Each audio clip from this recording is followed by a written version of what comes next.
Hey everybody, what's happening? It is Brent Axe here, and we're live on the Syracuse Orange Football Facebook page, presented by our friends at Krause Health, coming off the heels of Dino Babers' press conference, coming off the heels of a 41-6 loss. Syracuse falling to the number one Clemson Tigers. Trevor Lawrence, one of the best in the country, the vaunted Clemson quarterback, throws for a career-high 395 yards at the Carrier Dome. Clemson, now the final score was 41-6, and as we're going to go over here, the Syracuse defense, I think, did all they could in this game to hang in there despite Trevor Lawrence's numbers, despite the overall numbers. We're going to go over here. Clemson tacked on a few touchdowns kind of in garbage time at the end after the Syracuse offense just could not capitalize on a number of opportunities that the defense did hand to them. But bottom line, the Tigers have won 18 straight. Syracuse falls to 1-2 on the 2019 season. And that is the question right there. I mean, losing to Clemson, certainly not unexpected. Even losing to Clemson by a score like this, not unexpected at all. But what is left for Syracuse to salvage this season? Can they put something together? Can they get an offensive line in place? Can they get solid, consistent quarterback play out of Tommy DeVito? Can they get the running game going? Completely shut down today by a really good Clemson defense and a really good Clemson team. So with 9 games to go, what can Syracuse salvage out of a season with high expectations? You do have Western Michigan and Holy Cross coming up at the Carrier Dome. One would think those are 2 games Syracuse could really right itself there. And then an unpredictable Atlantic Division, the ACC, and it's early in the season, but the ACC is just toss up a bunch of cards and see where they land at this point. So Syracuse can certainly make the most of an upcoming season. But the last 2 weeks, defense goes from awful to a much better day, but the offense just is not improving at the rate that it really needs to. Tommy DeVito, it's a mixed bag. We'll discuss it here as we cruise along here. You guys certainly will jump in there, leave your comments. Please do that if you're watching us later on YouTube. We appreciate that. We do put this chat up on YouTube for those of you that can't be here live, but we are here live, presented by Krause Health after every Syracuse football game right here on Facebook. So let's throw some numbers out there, get into discussion, and I'll respond to some of your comments coming up here shortly. So Clemson in this game holds Syracuse. This is a key stat. Syracuse had 15 rushing yards in this football game. They had 42 rushing attempts. That's 0.4 yards per carry, as opposed to Clemson, who had 221 rushing yards on the day, 7.6 yards per carry. Syracuse, in total offensively, as we look at the numbers here, 71 plays for 187 yards. Now, Clemson ran the exact same amount of plays in this game, 71.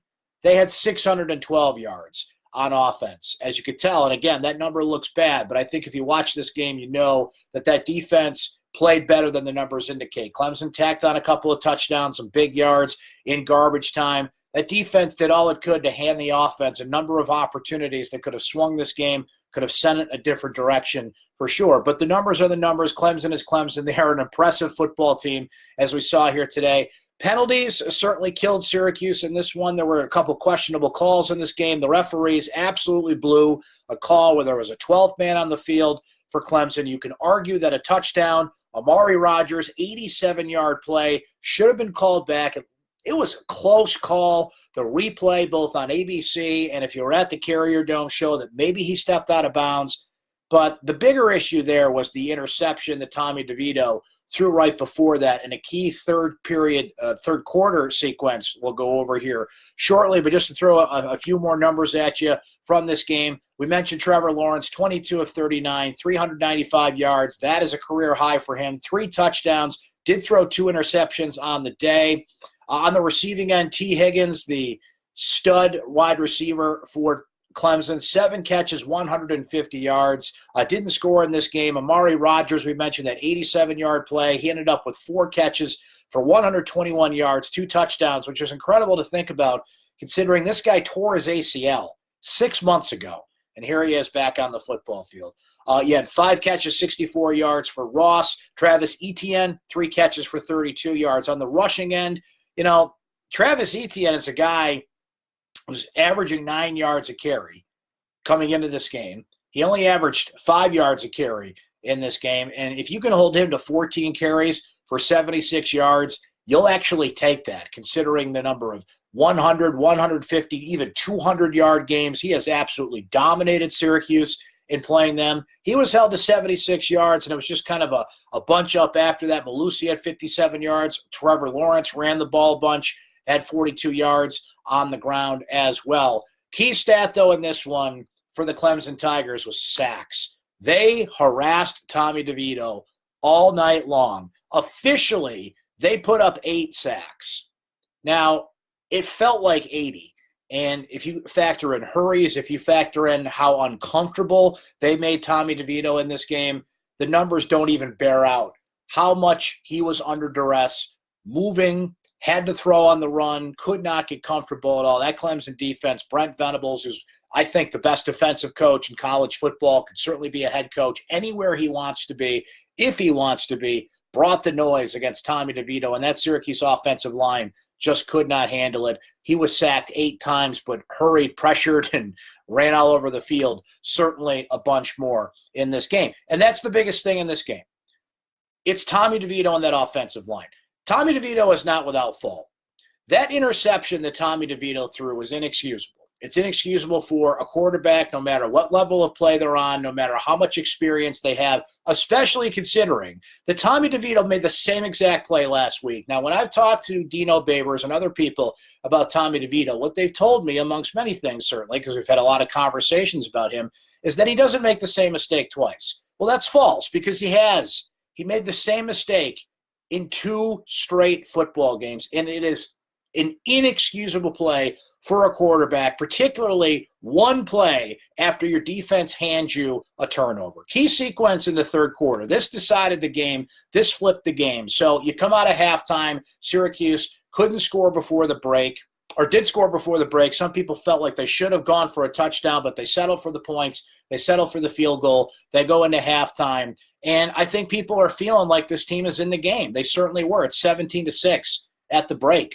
Okay, you'll take that against Clemson any day of the week and twice on Sunday. They come out, Christopher Frederick tips a Trevor Lawrence pass, catches it, returns it inside the Clemson 10-yard line.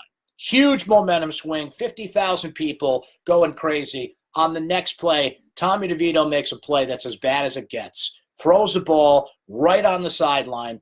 Just throw the ball away. It's first down. You've got plenty of opportunity. You've got momentum. You're in the red zone. And he throws that interception. Just an awful, awful play. Clemson makes Syracuse pay. 87-yard touchdown by Amari Rodgers. Foster and Cordy blatantly missed tackles on that play. Missed tackles, a big problem for the defense a week ago. It wasn't quite as bad in this game, but it certainly was on that particular play.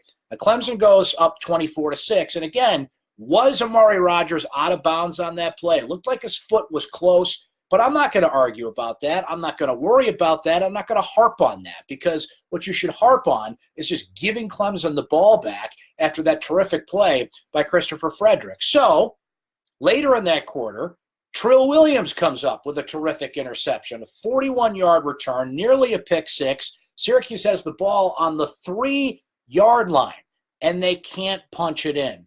4th and goal, they can't punch it in. Jarvian Howard, 2 shots at it. The offensive line can't get enough push. They did run a bootleg with Tommy DeVito. Maybe a play call you needed on 2nd down, not 3rd down. He was just tripped up, couldn't get into the end zone. So all told, Syracuse had 4 trips in the red zone and got 6 points out of it. That's completely, it's inexcusable against a Clemson team like this. You got to get big-time points. You got to get touchdowns, especially when you're right there on the 2-3-yard line with that kind of momentum. They're not getting the snaps off quickly. There were times that Syracuse adjusted to that Clemson pressure. They ran some screen passes, but then didn't go back to it. So the offense, and this is Dino Babers' forte, is a bit of a mess right now. So you wonder what Western Michigan and Holy Cross could do to fix that. And by the way, if you didn't see today, Western Michigan, who comes to the Carrier Dome next week, our old friend Tim Lester, former Syracuse offense coordinator, they beat Georgia State today 57-10. They ran for 7 touchdowns, a record for them. And you say, well, what's the big deal? It's Georgia State. Georgia State beat Tennessee, like that team that beat Tennessee a couple of weeks ago, And you don't want to take anything for granted if you're Syracuse at this point. So they're going to need these next 2 games to really get the offense flowing, to find themselves, to get people healthy. They desperately need Sam Heckel back out there on the offensive line.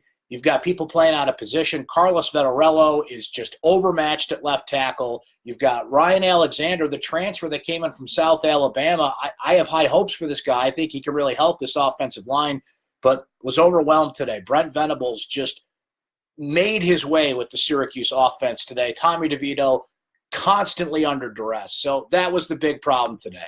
The offense just could not keep pace. The offensive line right now, frankly, is awful. They're giving DeVito no time to throw the ball. And again, the interception, a few other plays are things he's got to get over and learn. But if you don't have an offensive line, you don't have anything. I gave you the running numbers. You can't do anything. And people are talking about play calling and things they should have went for and didn't go for. And I understand those conversations. I'm not going to completely disagree with you there, but how creative can you get? How much can you mix up the play calling and go at a quick pace and try and get over this, especially against Clemson, when you have no offensive line play? The offensive line play is putrid right now. So I am in no position to call for a quarterback change. I don't think anybody really should be. Because who's behind Tommy DeVito? You got Clayton Welch, who's a guy who I've only seen in practice, and even when I have seen him in practice, I haven't been impressed with him at all. He's got no game experience whatsoever. Rex Culpepper, who, God bless the kid, gets over cancer, is still on this football team, has played in a few games, but is nowhere near, at least skill-wise, on the level of Tommy DeVito. And you got David Summers, a freshman who's nowhere near to be on the field. So a quarterback change is not in play, nor should it be. Dino said at his press conference tonight, Tommy's still his guy, and Tommy still should be his guy. The problem's the offensive line. That offensive line's terrible right now. So Clemson is kind of the measuring stick there, right? The defense played much better tonight. I know that sounds ridiculous. When you give up 600 yards, you give up 41 points, and Trevor Lawrence is 395 yards. But the floodgates eventually open. There's only so much they can do without any help from the offense. They put the ball in the offense's hands and gave them plenty of opportunities to swing the momentum of that game a different way in the third quarter, and the offense couldn't come through. So Syracuse has some issues here early in the season, some things they've got to fix in the next 2 weeks. Then they get a bye week, so you go Western Michigan, Holy Cross, who, I mean, come on, that's got to be a practice game for Syracuse to get things right, get the offense flowing a little bit, take a bye, and then you start ACC play on a Thursday night at NC State. That's not an easy game. NC State lost today, but that is not an easy trip. And then you get Pittsburgh on a Friday night. You're starting to get into the meat of your ACC schedule. So it was a great day. It was a great environment. If you were there, I'm sure despite the outcome, Tim Green's number got retired. You had the 59 national championship team there, third biggest crowd in Carrier Dome history. That's pretty incredible to think about. So the atmosphere was fun. The day was fun. I hope you enjoyed the great weather and the tailgate.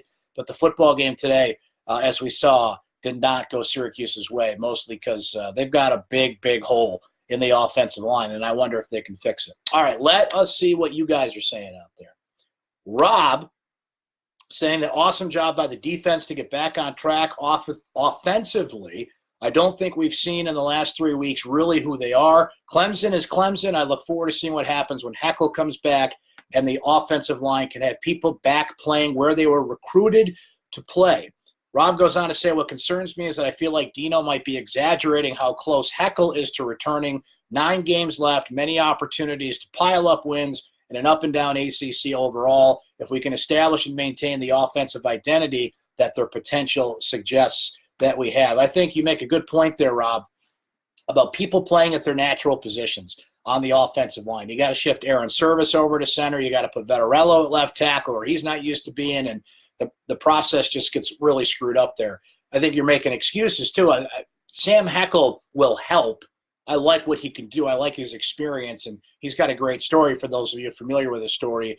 I'm not sure how close he is to coming back. It seems like every week they kind of tease it, and then he's not on the field. So hopefully it helps when these guys get at their natural positions, because right now the left and the right tackle, I saw a comment in here, and whoever made that comment, Joe said it, they are turnstiles right now, and it's a problem. I mean, that was Clemson. But we saw it with Maryland last week. DeVito got sacked 5 times and was under duress a lot. He was under duress a lot against Liberty, too. So it seems like no matter who Syracuse has played early on, The big problem there is on the offensive line. Frank saying these are Dino's players and his product. Thinks it's terrible right now. Dave saying, sorry to say, this is a major step backwards for the Syracuse football program. Garth noting that Babers is 2 games below 500. Syracuse still a laughing stock right now. Jermaine saying we're back to being that Big East Scott Schaefer orange. And, boy, just a lot of complaints there. A lot of complaints. And that's the opportunity. I see a comment here that I think my man Ben left, the Syracuse Orange football comment, that the ACC is not great. Syracuse can still get to the Orange Bowl with 2 losses. That's true, but that means you run the table the rest of the way. And in order to do that, in order to even, let's say, salvage a good bowl game, forget the Orange Bowl. Orange Bowl representatives were at the Carrier Dome tonight, by the way. Let's just say 3 losses, 4 losses, good season, salvage it. You've got to fix a lot in the next few weeks and before ACC play starts. That is the good news, and that is a fair comment. The ACC is a toss-up right now. It is Clemson way up here and everybody else off the screen. And it's just a mess right now. It is wide open in the ACC. Georgia Tech lost to the Citadel today. Boston College got run by Kansas at home on Friday night. What was that, 48-24 final score? Syracuse got beat by Maryland by 40 points, and then I know what the final score says against Clemson, but did show some improvement on defense, and, it's all a toss-up. But I would put Syracuse into that category right now. What has Syracuse shown that makes them stand out in a mixed bag in the ACC right now? And it's probably, the Pac-12 is the Pac-12, but top to bottom, it's probably the worst Power 5 league in college football so far, because it's Clemson and everybody else. The rest of the league is Wake Forest, the second best team in the ACC right now. North Carolina got jobbed in that game, but I think they're right up there in that conversation. Certainly Virginia is up there in that conversation, but there's just so many cards fall. It's like a house of cards in the ACC. So can Syracuse use that to their advantage? That is the question at this point. Christopher saying, good bowl game. I'll take any bowl game. I hear Detroit is very nice in the winter. Thankfully, Christopher, Detroit is off the bowl game slate for the ACC. Most bowl games, no matter what they are warm weather locations, especially for those Syracuse fans that want to head south in December or January. Torrance saying that everybody's overreacting. DeVito's going through growing pains. Joe saying realistically this team is a year away from being good. Too inexperienced to key positions, mainly offensive line and linebackers. Haven't even brought up the linebackers. As good as the defense played, as much improvement as they showed, as much as they handed the turnovers to the offense, linebackers missing tackles left and right. Evan Foster continues to miss tackles. Antoine Cordy targeted a lot by Trevor Lawrence and company. He missed tackles. I mentioned that Amari Rodgers, 87-yard play, missed an easy tackle that could have prevented that being a big play. Linebackers are a big, big problem. And there's only so much that the defensive line and the secondary can do to hide that issue. Andre Sisco got beat for a touchdown at one point in this game, but still made several great plays and kept those Clemson wide receivers from even teeing off even more than they did in this game. But the linebackers, they are the biggest problem on that. They're essentially what the offensive line is on the defensive side of the ball. There's just so many holes and so much inexperience and only so much you can do to fix that at that point. So Coach Ward has a lot of work to do on that side of the ball. Dino Babers, the offensive guru, has got a lot of work to do on the offensive side of the ball. You got to find a way around a offensive line that can't protect their quarterback, a quarterback that's still learning, that's still making the same mistakes, but he's constantly throwing on the run. And look, I don't want to be a broken record on this, but what we're seeing in these first few games is just how valuable Eric Dungey was to the Syracuse offense because of the flaws that he had on the offensive line, the plays that he would keep alive. Not only could he avoid the rush, he could get a positive play out of it if he saw the rush coming. DeVito has not learned how to get, I don't want to say positive yards out of a pass rush because when you've got to run backwards, it's harder to do. But Dungey knew how to kind of sense the rush and at least get a 2 or 3 yard gain out of it. And sometimes we get a 10, 12, 14 yard gain out of it. I think that's something that they've got to take a hard look on. Take what the defense gives you. Sense the rush and don't be afraid to run the ball. You can slide. You can go out of bounds. He's certainly not as reckless as Dungey could be, but he needs some guts Tommy's got to show some guts, and he's got to show that this is his team and this is his offense. But they keep circling back to the same thing. This offensive line's terrible right now, and there's not much you can do when you've got a bad offensive line. Dwayne saying that DeVito doesn't have the power or balance to be a dual threat like Dungy. The line is just plain bad. You're not wrong, Dwayne. He's not a dual threat, but there are skills there. He's got an effortless arm strength. I mean, this kid can sling the football. And let's face it, there was a couple of drops. Tristan Jackson had that big drop in the end zone. The play wouldn't have counted anyway because there was a holding penalty, but Taj Harris had a drop on perfectly thrown passes by Tommy DeVito. So certainly not all on him. He's not a dual threat guy. He's just not.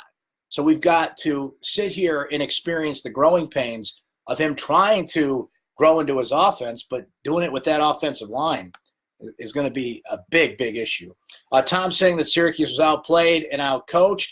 I don't know how outcoached they were. I mean, if you're Brent Venables, you just brought pressure, right? You just brought pressure off the ends, and Syracuse couldn't stop it. There were simple pressures. There were simple blitzes, a lot of times untouched. Dino, at his press conference, brought up a player that he wouldn't name who was not on the offensive line that blew a couple of coverages. So you're looking at some running backs who are missing some blocking opportunities there. I don't think you're outcoached. That's just Clemson. They're just a better team. That's just, Trevor Lawrence and Travis Etienne and that defense. And, where would you say they got outcoached?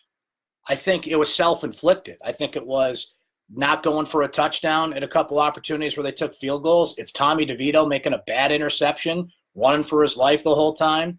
You could say, it's not out-coached, though. It's self-inflicted coaching, not running the same play, not running the right place, on a goal line situation. But you're getting no push from your offensive line either. So I don't think Dabo or Brent Venables out-coached. It's just they out-talented Syracuse in this case. Frank asking, so what don't they need to improve? They need a lot, but they've got to figure out a way. What they do have that they at least can lean on to improve is an offense and a philosophy that moves fast. And they started to do that. Mo Neal had that great drive. There were some flashes on offense tonight, and that's when they just went bing, bing, bing. Moved the football, didn't give Clemson time to set, and Tommy made quick decisions and moved the football. And they're going to have to do that because if they're trying these traditional sets, empty backfield, and Tommy in the shotgun and just trying to run kind of more of a pro-style set, you don't have time to do this. Now, Clemson is an extreme example here. I don't think Western Michigan's defense is quite on par, but I said it. Even Liberty and Maryland got pressure on Tommy DeVito at this point. So Dino's got to try and figure out, and what he admits and what he said at his press conference tonight is a complex offense. So we're seeing the growing pains of that. We're seeing how much Eric Dungy hid the flaws that were on an offense last year that had a better offensive line, that had Coda Martin and Cody Conway on the tackles, better players. But when you have a dual threat quarterback like that, it just keeps the defense on its toes and it opens up so many things. And Tommy's just not that quarterback. It's not to say he can't be a good quarterback. He's just not that kind of quarterback. It really shows how spoiled we were to have a player like Eric Dungy, who was at the game tonight. And if you didn't see the story, ABC did an interview on it. We had a story on it right here on syracuse.com about a local businessman, Adam Weissman, sold all the tickets in his suite. All the money raised is going to go to Eric's father, Tim, who unfortunately has been diagnosed with liver cancer. So we wish Eric all the best there. All the money and awareness raised for ALS tonight at the Carrier Dome. Tackle ALS, the foundation started by Tim Green and his family with his number 72 going to the rafters. So some good causes coming out of that. We're certainly thinking about Eric's father, and we're thinking about the Tim Green family as Tim continues to battle ALS with everything he has. And they announced during the game they've raised over $3.2 million for Tackle ALS, which is a terrific news to hear because that is a disease and that is a cause that needs money and it needs research, and we've got to cure that thing. A couple more comments from you guys. Daniel saying last two games, 104 points. Sad. Tom noting that Clemson's kicking game is underrated. Syracuse only ran back one kickoff. All the punts were fair catches. Yeah, their kicker did doink a field goal too. But you want to talk about kickers in this game? The sad thing is, I don't want this to come across bad for this player, but Sterling Hoffrichter, that guy's an NFL punter. He averaged, I think, 52 yards a punt in this game. Again, the guy I don't want to be bragging about is the punter, but I mean, he did his job. Syracuse still has a terrific special teams. And, Tom, I'll take Andre Schmidt in that Syracuse kicking game over Clemson's kicking game. That's for sure. Let's see. Curtis saying the offensive playbook is easy to figure out. Dino and the coaching staff need to learn to make in-game adjustments.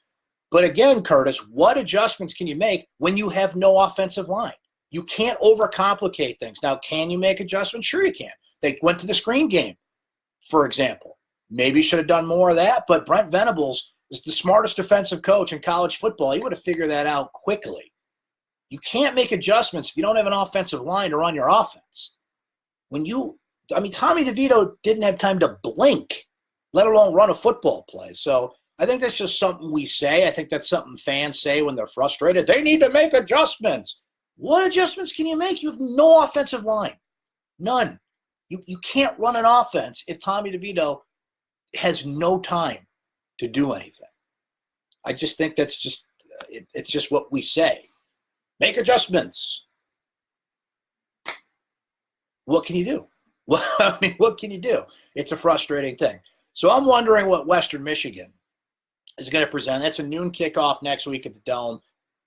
Curious what the fan response is going to be. I mean, here you had the third biggest crowd in Carrier Dome history for this game. What's the Western Michigan crowd going to be? Some of the Fairweather fans, I think, are going to scatter a little bit because this team needs time to fix itself. It's going to take some patience. It's going to take some growing pains to watch them grow into it. I mentioned Western Michigan got a 57-10 win today. Tim Lester, as we know, great offensive coach. Their running back, who had a great game against Syracuse last year, had 192 yards in that game today against, again, Georgia State beat Tennessee. I think they're maybe back down to earth a little bit after that, but still a team that went out there and beat a major SEC program. Tennessee's been down certainly lately, but that's a program-defining win for them. And Western Michigan boat raced them today. And they're going to come in charged up and ready to go. Emotionally, how does this team respond? There's a lot of things that we'll be looking for next week, particularly if they can protect their quarterback and get that offense flowing. Holy Cross is a game that Syracuse should win if they remember to show up on time. Then you get a bye week. So there is time to right the ship a little bit. There is time to fix this in a way and then go into that unknown ACC schedule and see what Syracuse can grab out of that. So the result certainly disappointing after what was a great day atmosphere-wise, people partying all day in Syracuse, beautiful weather, tailgating, and 50,000 people. The atmosphere was amazing. It felt like big-time college football. And then the game happened, and Clemson put their foot on Syracuse's throat eventually after Syracuse had a few swings and had a few opportunities in the red zone to score and make this a football game. Ultimately, they lose 41-6. That's where I think we'll end things for tonight. Please check out my recap, I should say, this morning, because it is now 12:21 Eastern time where I talked to you today. So technically it is Sunday morning. So my recap will be up on syracuse.com. All our great coverage from Stephen Bailey, Nate Mink, photographer Dennis Nett, Chris Carlson, the whole crew. Look for it all day tomorrow or today, technically, I guess, here on Sunday. I want to tell you about a couple new podcasts. My podcast, the Syracuse Sports Podcast, which you can subscribe to on iTunes. You can subscribe on Spotify, wherever you get your podcasts. My guest in the most recent podcast was former Syracuse quarterback Don McPherson, with some great stories to tell about his days as a Syracuse quarterback. He just wrote a new book as well. Don has been very outspoken about social issues, about masculinity, about, the name of his new book is You Throw Like a Girl, The Blind Spot of Masculinity. I hope you can check out that book and our conversation. My colleague Stephen Bailey has a new football podcast. We call it the Syracuse Football Podcast. It's Stephen, Julian Wiggum, and a number of guests that have joined him. They've done about, I think, 4 of those so far in this young season. They'll come out twice a week during football season, and you can subscribe to that again on iTunes, Spotify, wherever you get your podcasts. The Syracuse Sports Podcast with me, the Syracuse Football Podcast as well with Stephen Bailey and Julian Wiggum. Thanks for hanging with us today. We'll be back at it next week. So it's a noon kickoff. Soon as the game's over and Dino hits the press conference, we'll run that here on Facebook Live, and then I'll hop on afterwards. And hopefully we'll be talking about a better performance out of the Orange next week. For now, Syracuse loses to Clemson 41-6. Thanks to our friends at Krause Health for presenting. Thanks to you for staying up late with us here tonight live, or thanks if you're watching later on YouTube. My name is Brent Axe. We'll talk to you next time.